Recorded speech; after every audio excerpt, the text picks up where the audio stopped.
मनसीब का तू मोती। नवाब साहब, आपकी तबीयत कैसी है? आप वैसे आप चेहरे से बिल्कुल भी ठीक नहीं लग रहे हैं। अब आपको चाहिए था ना, इनको किसी डॉक्टर के पास लेके जाते, दिखाते तो सही कम से कम। बेटा नवाब साहब दवा ले तो रहे हैं। वैसे मुझे तो इनकी हालत बहुत खराब लग रही है। अल्लाह बुरा वक्त ना लाए। और फिर कोई और है भी तो नहीं। इनके बाद उन दोनों लड़कियों का क्या होगा?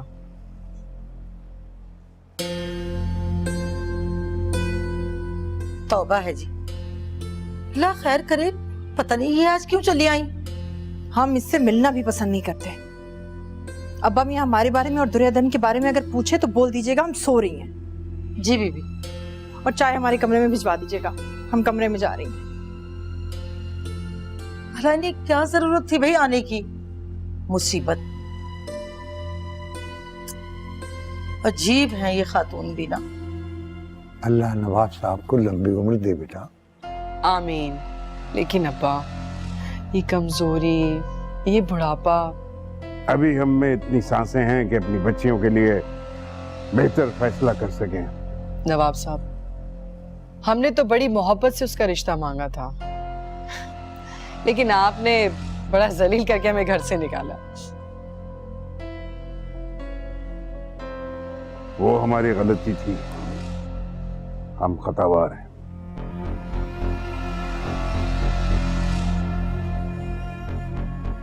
हम एक बार फिर वही दरखास्त लेकर हाजिर हुए हैं, लेकिन आज हम बिलाल के लिए नहीं, घर के बड़े बेटे, मेरा मतलब है कि कमाऊ पूत अनवर के लिए हाजिर हुए हैं। देखिए नवाब साहब, बिलाल की शादी अब मेरी नन नौरीन से हो रही है। सब कुछ तय है, तो वो दरवाजा तो हो गया अपन। अब ये हमारा अनवर है, अल्लाह का दिया हुआ सब कुछ है, और अब्बा का सारा कारोबार भी वही संभाल रहा है। बस औलाद नहीं है बेचारे के पास, वो भी बीवी की वजह से। बीमार है बेचारी, मां नहीं बन सकती, इसलिए हम उसकी दूसरी शादी कर रहे हैं। और आप देखिएगा, दुर्योधन हमारे घर आके बहुत खुश रहेगी। अब्बा उसे बहू नहीं बल्कि नवाब साहब की पोती समझ के सर आंखों पे बिठा के रखेंगे। और ज़ेबुन निसा बीवी को किसी भी रिश्तेदार की चौकट पकड़ने की जरूरत पेश नहीं आएगी। आप देखिएगा, हम सब उसे बहुत खुश रखेंगे।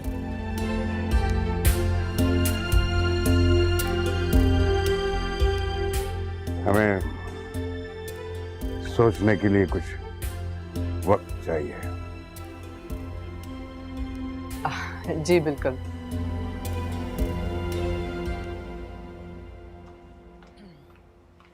भाई इस मोहलत को हाँ ही समझो। देखा नहीं क्या हालत हो गई है नवाब की, बेचारा बेबस लाचार, हालात से शिकस्त खाया हुआ। अपनी जबान को लगाम दो शाइस्ता। गैर जरूरी बातें कभी कभी गले की हड्डी बन जाया करती हैं, समझी? आपको तो मेरी बातें बुरी ही लगती हैं। ये सब मैं अपने लिए थोड़ी कर रही हूँ, इस घर का अच्छा सोच समझ के कर रही हूँ। क्या आप नहीं चाहते कि अनवर की जिंदगी की ये महरूमी खत्म हो, मेरा, बिलाल का, नौरीन का घर आबाद हो? लेकिन नहीं, हमेशा अजीब अजीब सोचेंगे। तुम क्या ये हमदर्दी बटोरने के लिए मिस्कीनों जैसी शक्ल बना के खड़ी हुई हो?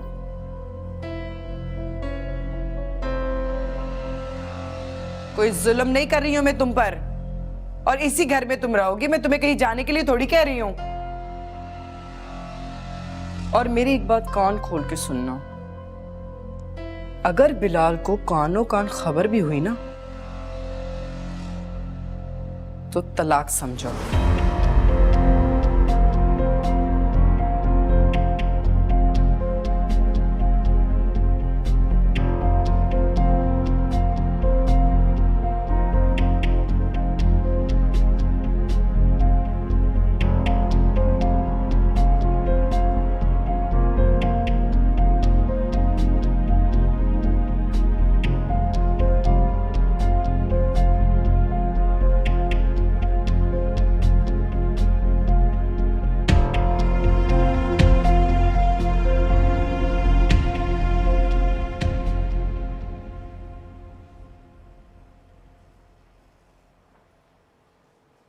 अस्सलाम वालेकुम भाई। वालेकुम अस्सलाम।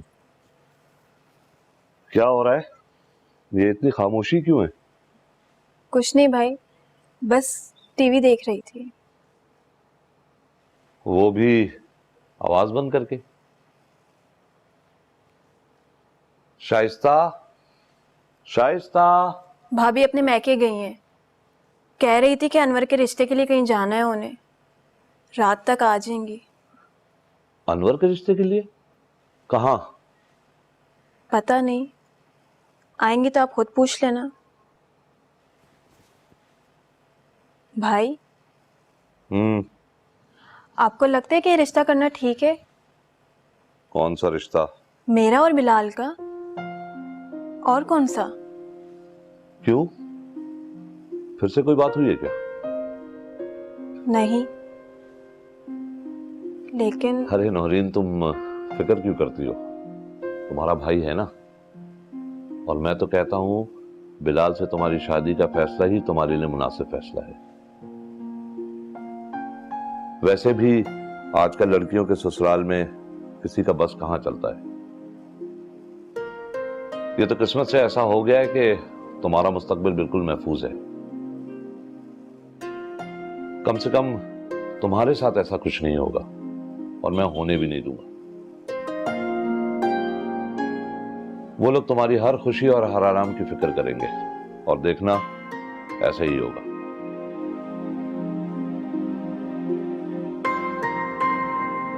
मैं आपके लिए चाय लेकर आती।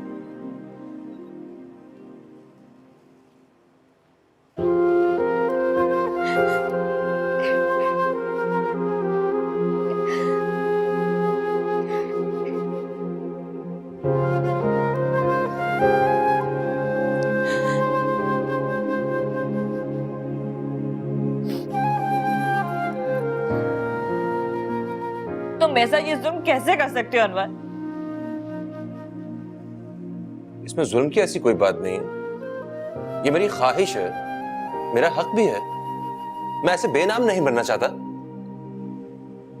तुम मुझे औलाद तो दे नहीं सकती, तो दूसरी शादी मेरा हक है। देखो, मैं तुमसे वादा करता हूं कि मैं अपने सारे हकूक सही से निभाता रहूंगा। तुम्हारे साथ किसी किस्म की कोई ज्यादती नहीं होगी। तुम और तुम्हारे वादे अच्छी तरह समझ रही हूं मैं, और मुझे अच्छे से अंदाजा है कि ये सब कुछ तुम किसके कहने पर कर रहे हो। मुझे तो पहले दिन से ही मुझसे बैर था। पता नहीं दूसरों को तकलीफ पहुंचा के उसे कौन सी खुशी मिलती है। वो मेरी बहन है, उसके बारे में जरा सोच समझ के बात करो, ओके? अभी तक सोच समझ कर ही बात कर रही हो।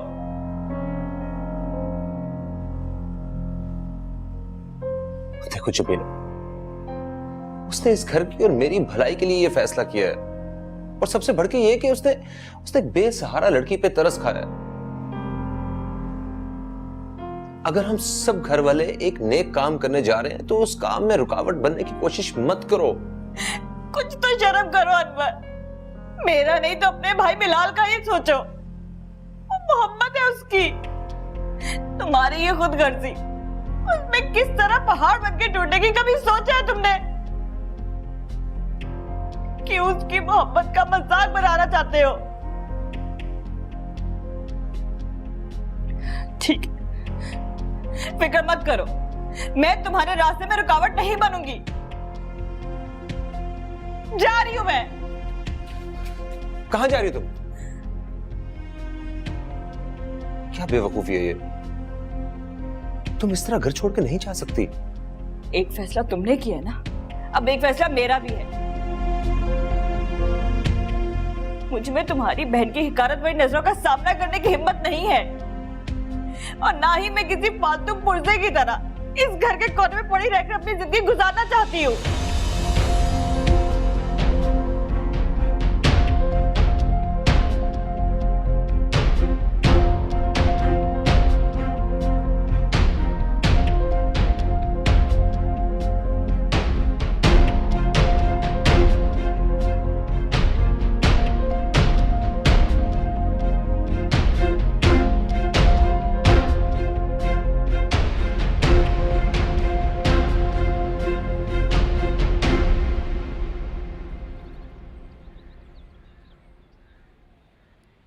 मदिया, अरे आदिल, तुम कब आई? कहाँ गायब रहती हो? अकबर भाई भी साथ आए क्या? इतने सारे सवाल एक साथ? तुम गायब जो रहती हो तो मैंने सोचा इससे पहले तुम फिर गायब हो जाओ, सारे सवाल एक साथ ही पूछ। मैं बिल्कुल ठीक हूँ और एक खास पैगाम लेकर अम्मा के घर आई हूँ। कहीं सुमैया के रिश्ते की तारीख लेकर तो नहीं आई? क्या हमें तय कर देनी चाहिए? नहीं। देखो मदिया, तुम खुद सोचो, क्या इलियास सुमैया के काबिल है? नहीं, इसलिए तो अकबर ने खुद सुमैया का बड़ा भाई बनकर इलियास भाई को इस रिश्ते के लिए इनकार कर दिया। अच्छा? हाँ, लेकिन इलियास भाई है कि वो किसी सूरत पीछे हटने को तैयार नहीं। वो अपनी जिद पर डटे हुए हैं। खैर, अगर उन्होंने इनकार कर भी दिया तो क्या पता इस दरवाजे पर और कोई रिश्ता आएगा भी या नहीं। आएगा, जरूर आएगा। तुम इतनी मायूसी की बातें क्यों कर रही हो? देखो सुमैया बहुत अच्छी लड़की है, उसको रिश्तों की कमी नहीं है। इंशाल्लाह बहुत अच्छा रिश्ता आएगा बहुत जल्द, देख लेना। कब आएगा? जब खुदा को मंजूर होगा। देखो हमें खुदा से हमेशा अच्छे की उम्मीद रखनी चाहिए। वो बहुत जल्द बहुत अच्छा रिश्ता भेजेगा सुमैया के लिए। तुम जाओ सुमैया को बुलाओ, मुझे उसे मुबारकबाद देनी है। पहले तुम ये बताओ, तुम शादी कब कर रहे हो?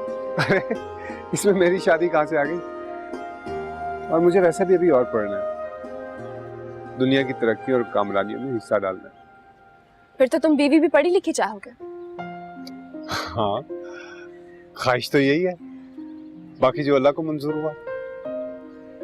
चलती हूँ मैं।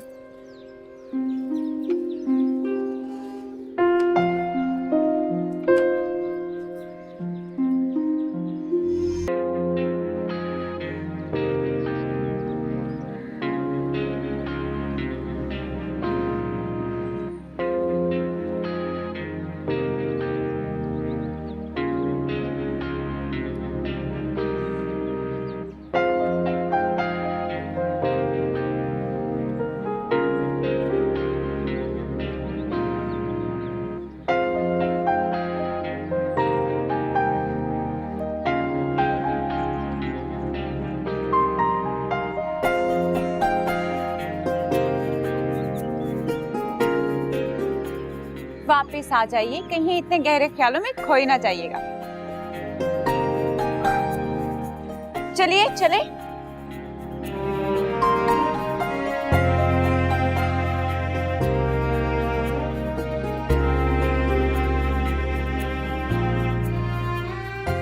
कहाँ?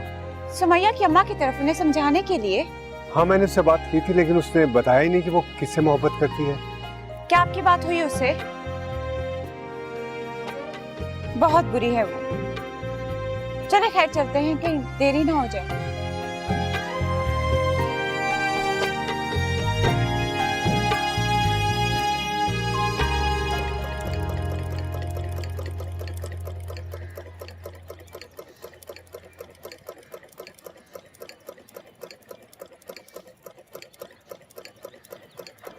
आंटी, आदिल आपसे कुछ कहना चाहते हैं। आंटी वो हम सुमैया की शादी के हवाले से बात करना चाहते थे।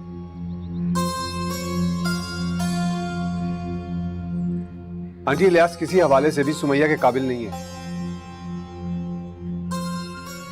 सुमैया ये शादी नहीं कर रही, बल्कि एक सौदा कर रही है मदिया की शादी के बदले में। ये शादी जानती हूँ।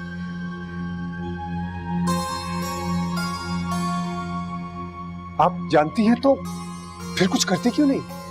क्या करूं और मैं कर भी क्या सकती हूँ? पहले सुमैया ने मेरे हाथ बांध रखे, मदिया की शादी करवा कर। तो क्या हुआ? आप मना कर दीजिए ना। मैं भी यही चाहती हूँ बेटा, और अकबर ने मेरी हिम्मत भी बढ़ाई है, लेकिन ये सब कुछ इतना आसान नहीं है। इलियास नहीं मानेगा अगर उसने मदिया को।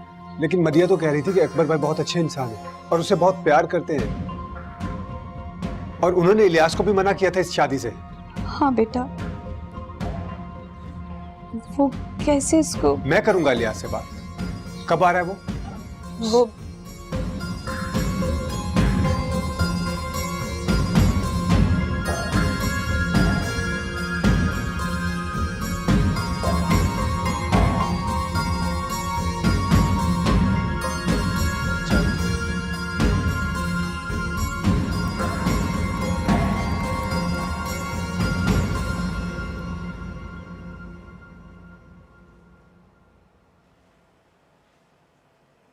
अब्बा मियाँ, देखिए ना, दुर्योधन को पहली तनख्वाह मिली है।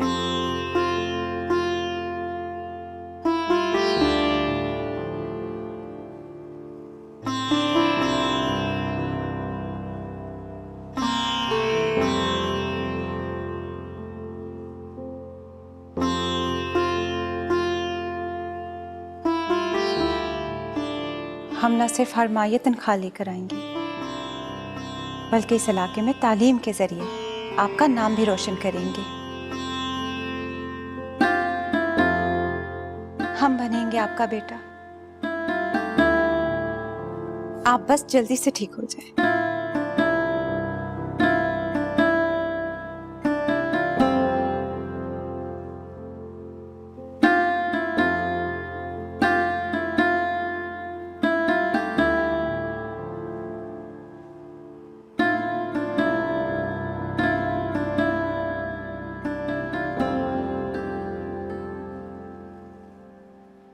तो अब क्या हम औरतों की कमाई खाएंगे?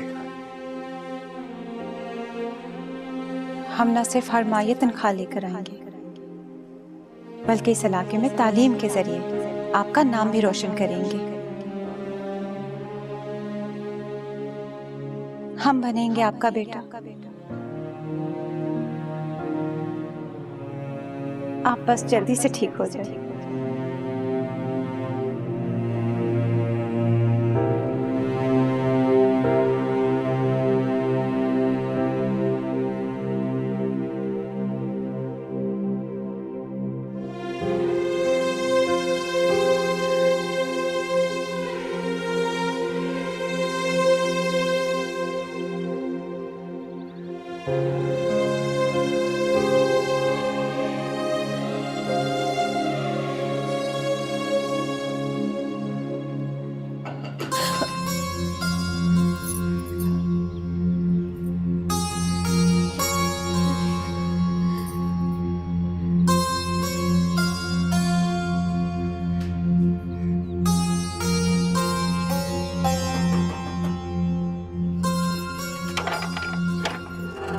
अस्सलाम वालेकुम अम्मी जी। वालेकुम अस्सलाम।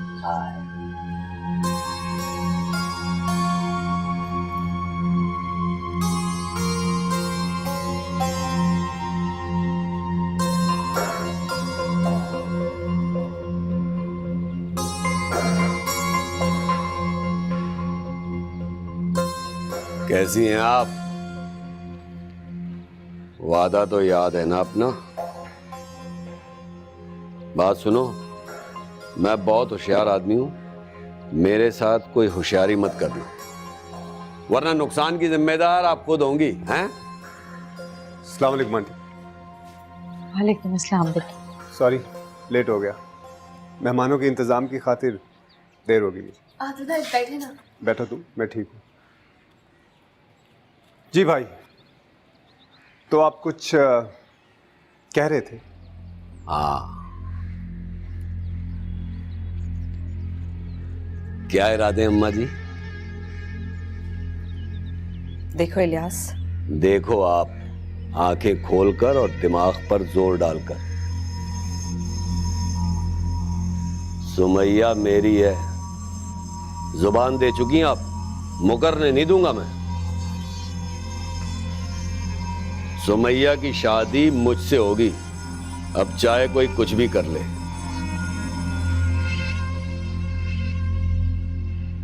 नहीं तो उठा कर ले जाऊंगा मैं सुमैया को।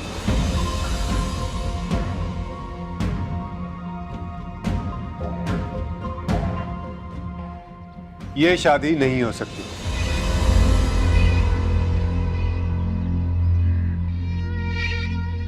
क्या?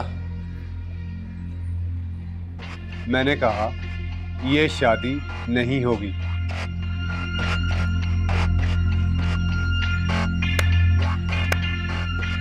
वाह वाह वाह वाह वाह, यहाँ पर तो पूरी तैयारी है।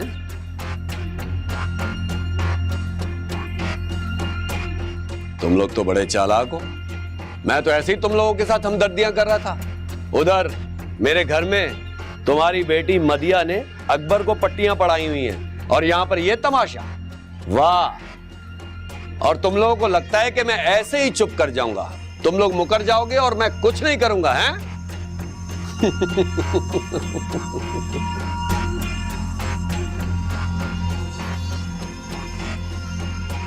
याद रखना अम्मा, बात यहीं खत्म नहीं होगी। देख लूंगा मैं तुम सबको।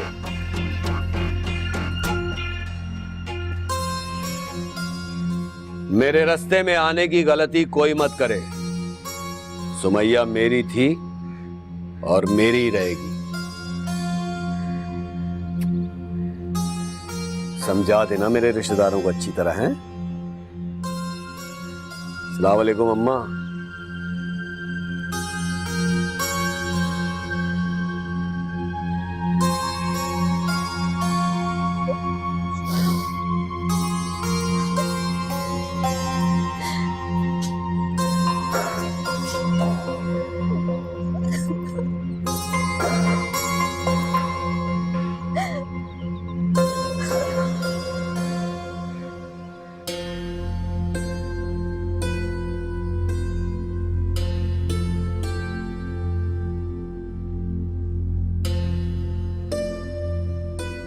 जी हजूर, आपने बुलाया?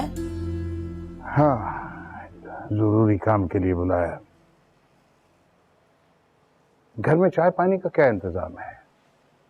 हजूर, घर में सब राशन मौजूद है। कौन आ रहा है वैसे? तो अच्छा है, कुछ मेहमान आ रहे हैं चंद रोज में। हम बताएंगे तुम्हें, लेकिन घर में किसी को जिक्र नहीं करना इस बात का। जो हुक्म हजूर। अब हम जाएं? ठीक है।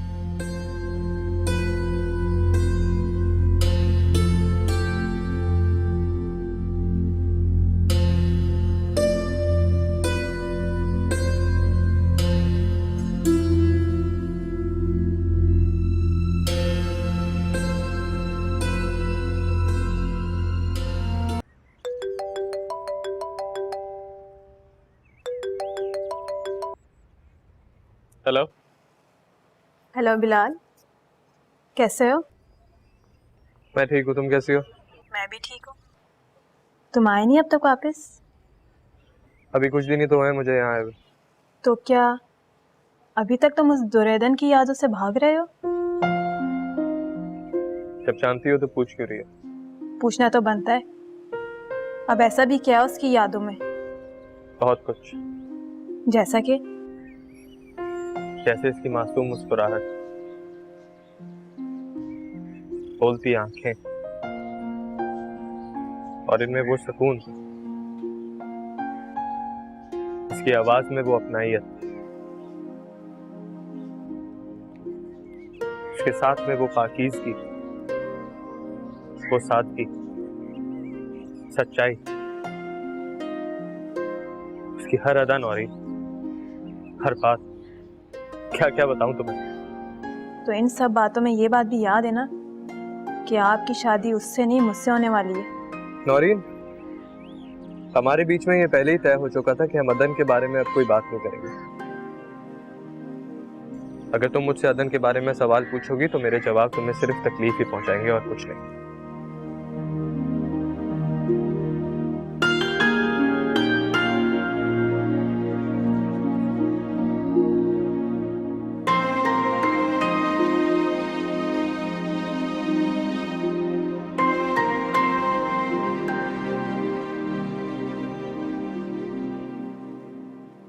इसमें हैरानगी की क्या बात है? लड़कियों के रिश्ते तो आते हैं। अब्बा मियाँ, वो शादीशुदा हैं। तो क्या हुआ? शादीशुदा लोगों की भी दूसरी शादी होती है। वो उसी मुंशी का बेटा है जिसके पढ़े लिखे और कमारे बेटे का रिश्ता आपने बड़ी हकारत से ठुकरा दिया था। वो वक्त और था। हमारे हाल ने हमको इस फैसले पर मजबूर किया है। हम दुर्योधन का बुरा नहीं चाहते, हम दादा हैं उसके। मुंशी के खानदान पर हमारे बहुत एहसानात हैं और उसी के घर में हमारे खून को जो वकार मिलना है वो मिलेगा। उन्हीं का घर हमारी दुर्योधन के लिए बेहतर है। इतना जुल्म मत कीजिए अब्बा मियां, अपना फैसला वापस ले लीजिए। उस मासूम को इतनी सजा मत दीजिए। मुंशी से कहिए कि हमारी दुर्योधन को बिलाल से ब्याह दे। बिलाल का रिश्ता वो अपने बेटी के ससुराल में कर चुके हैं। अब हमारे घर में वो रिश्ता होना नामुमकिन है। अगर ऐसा ना हुआ होता तो हम उनको कह देते। अनवर की बीवी बांझ है और बीमार रहती है। दुर्योधन के लिए अनवर ही बेहतर है। आप ये क्या कह रही हैं? आप ये फैसला कर ही कैसे सकते हैं? नहीं करनी हमें शादी, नहीं करनी। ना बिलाल से और ना ही तो किसी और से। और ये फैसला करने का हक तुम्हें किसने दिया है? अभी हम जिंदा हैं दुर्योधन, हालात की पकड़ में है, शिकस्ता है, हर सांस हम पर भारी है और इस हालत में हम तुम दोनों को छोड़कर ना तो चैन से जी सकते हैं ना ही मर सकते हैं। हमें ज़ेब से ज्यादा तुम्हारी फिक्र है बेटा, और हम बहुत अच्छी तरह जानते हैं जो हम कर रहे हैं वो ठीक है। हमें अपने फैसलों में मुदाखलत बिल्कुल पसंद नहीं।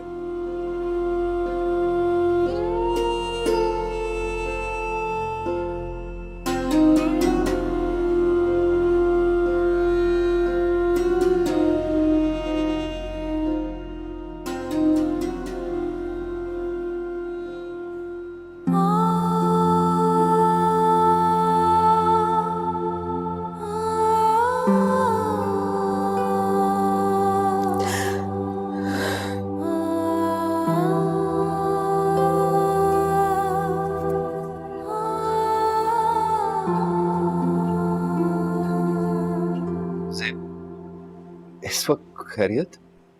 खैरियत होती तो इस वक्त हम आपको क्यों फोन करते? हमें आपसे बहुत जरूरी काम है वकास। आप कब वापस आ रहे हैं? 2-3 दिन में। लेकिन क्यों, क्या हुआ? आप आते ही हमसे मिले, बहुत जरूरी बात करनी है। लेकिन बताओ तो, हुआ क्या है?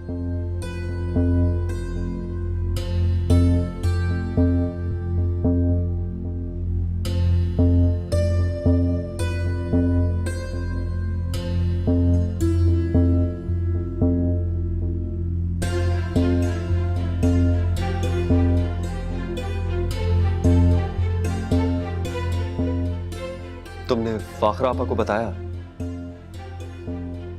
नहीं, अभी बात नहीं हुई। अच्छा तुम फिक्र ना करो, सब ठीक हो जाएगा। और मैं जितनी जल्दी मुमकिन हो ना आता हूं, ओके?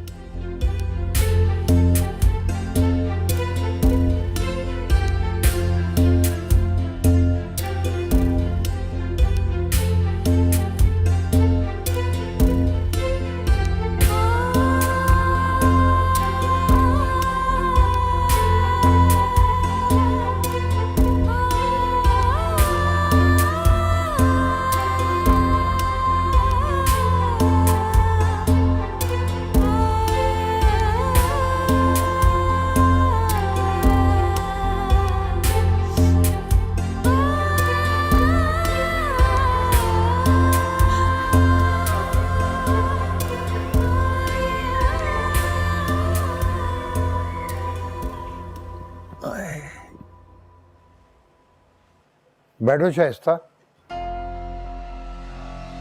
भाई बैठ जाएंगे।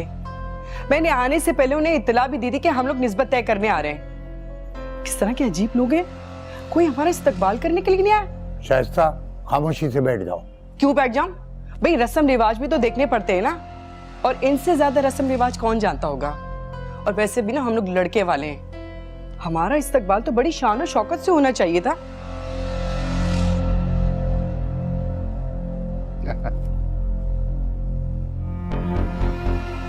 अस्सलाम वालेकुम। वालेकुम अस्सलाम। तो आप लोग आ गए? जी जी हम तो आ गए थे, लेकिन हमारे इस्तकबाल के लिए कोई मौजूद ही नहीं था। क्या आपके यहाँ मुअज़्ज़िज़ मेहमानों के साथ इस तरह किया जाता है?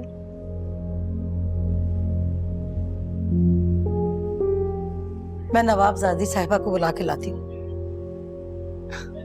नवाबजादी? कौन नवाबजादी साहिबा? ज़ेब बीबी को जी। ओह, रहते।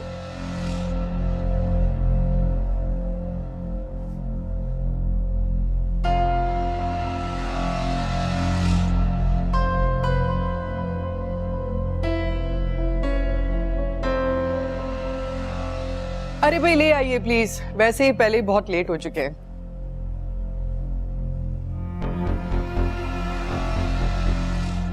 बैठिए। भाई बड़ी ही किस्मत वाली है ये लड़की, उजड़ी हुई हवेली से चमचमाते हुए हमारे घर आएगी। अरे बेचारे अनवर की तो दूसरी शादी इसलिए करनी पड़ी कि उसको औलाद नहीं थी। अनवर की बीवी अगर उसे औलाद दे देती तो आप यकीन करें हम उसकी दूसरी शादी करवाते ही नहीं। अब अगर अदन ने आबाद रहना है तो भाई शर्त यही है कि औलाद देनी पड़ेगी। वैसे नवाब साहब, मेरे भाई को ना रिश्तों की कोई कमी नहीं है, बस आपकी बीमारी और गुर्बत को देख के ना मुझे थोड़ा सा तरस आ रहा था।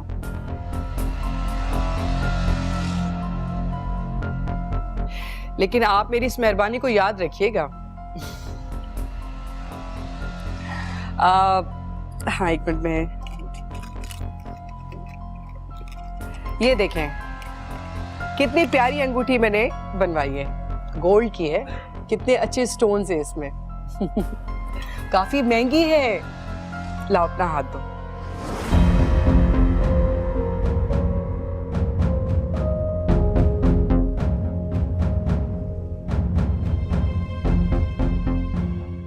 अरे भाई हाथ दो, अंगूठी पहनाऊं मैं।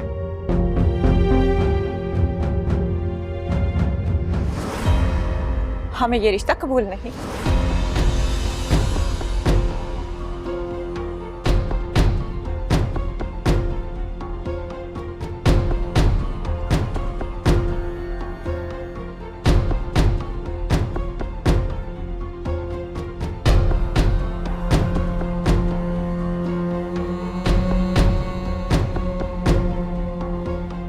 उठे।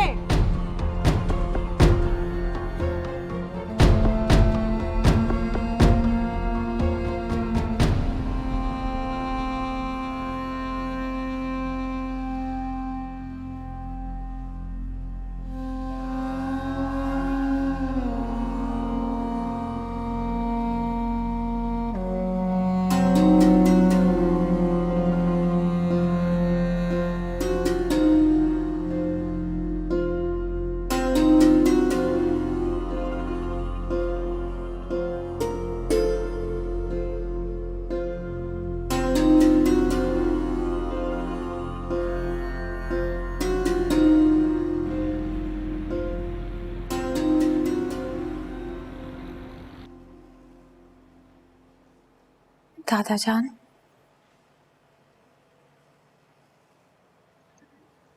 चले जाओ तुम, मैं किसी से बात नहीं करना चाहता हूं अभी।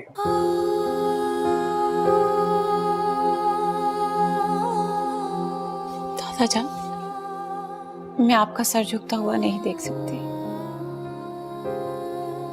वो औरत यहाँ पर रिश्ता लेकर नहीं आई थी, बल्कि आपको नीचा दिखाने की ख्वाहिश लेकर आई थी। दादा जान, वो हमेशा आपको शर्मिंदा करती रहती, और ये मैं कैसे बर्दाश्त कर सकती हूँ? ये मेरे लिए नामुमकिन था। अगर तुम्हारा घर बसाने के लिए मैं बर्दाश्त कर सकता था, तो तुम कौन होती हो मेरे फैसले के ऊपर अपना फैसला मुसल्लत करने वाली?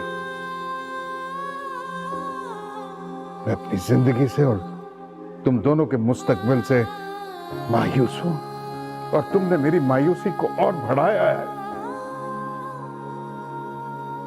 चली जाओ यहां से। दादाजान, मैं कहीं नहीं जाऊंगी जब तक आप मुझे माफ नहीं कर देते। मैं कहीं नहीं जाऊंगी। चले जाओ, इस वक्त मैं किसी से बात नहीं करना चाहता हूं। मुझे माफ कर दे दादाजान, मुझसे खफा मत हो। खुदा के लिए मुझे माफ कर दे।